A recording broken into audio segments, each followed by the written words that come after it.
All right, this is Nicholas Brooks for FTH 202 Revolvers Week 5 assignment. All right, so we're going to start this off with going over key points of what you want to go through and look at when inspecting a revolver for its overall health. So let's go ahead and flip this camera around and get started on this. Okay, and as we're getting started here, we are going to first go through, verify firearm is unloaded, nothing in the cylinder, and nothing in the barrel, either physically or visually. So one of the things you want to go through and look at is going to be right there on the ratchet face of the cylinder. Make sure that there's no premature wear on there. Another thing you want to go through and check out is your cylinder stop right there, and the hand, and your firing pin protrusion, which kind of hard to be able to go through and check this all one-handed right now. I do not have my tripod. Other things you want to be able to go through and check, make sure one locks up, and then everything is cycling the way that it should, and that the timing is locking up right where it should be. Another thing is any excess grit in the action, going through and cycling it through its cycle of operations. Everything on this thing feels absolutely smooth and like butter, because any issues that are hidden behind this panel right here, you will be able to go through and feel as you are cycling it for anything that is not correct, and then going through and taking that plate off. I'm not going to do that at this time because I know everything on this one is better than what it came from the factory after everything that we went through and had done with last week's video.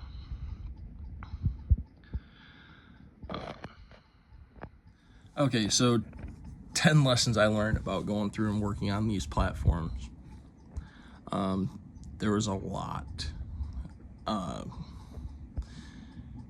If you would have asked me 4 weeks ago what I thought the inside of one of these things looked like, was witchcraft.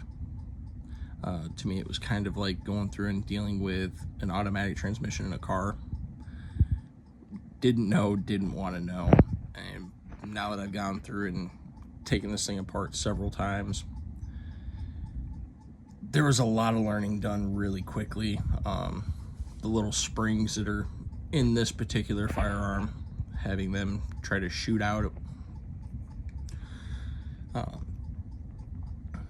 made me go through and expedite one of my plans for going through and building a magnetized workbench. So that way, once it bounces onto it, the chances of it bouncing back off are going to be minimal. Another big learning curve that I had was making sure how everything came apart, paying a lot more attention to how things have to go back together to get this thing to function correctly, because you can get the pieces back in there-ish without having everything just perfectly lined up. Another big one was just going through in the simplicity of them, but yet the complexity of making sure that how temperamental they can be to parts failures. Of there's a lot of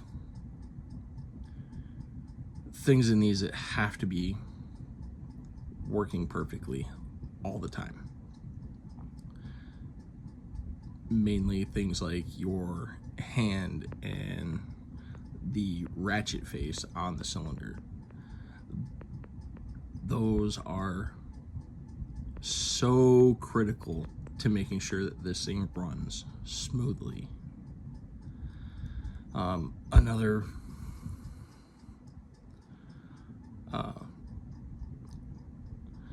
lesson that was really interesting was how much effort you can go through and put into one of these and see major changes. It doesn't take much before you start seeing, okay, I did a little bit here on going through and just working the action that we had to do last week. A little bit goes a long way in one of these, and even just the addition of a little bit of lubrication in key spots on how much that can go through and clean up and smooth out an action. It's just having it oiled correctly.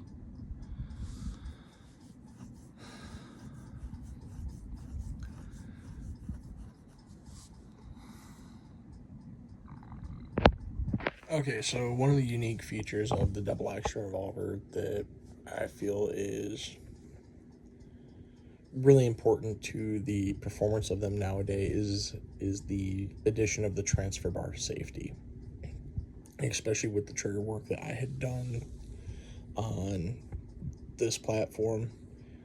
With the single action being as light as it is now, the transfer bar to me is so important, because I know that if by chance if I have it in single action and it gets dropped, the odds of it going off are much lower with it having that transfer bar on there.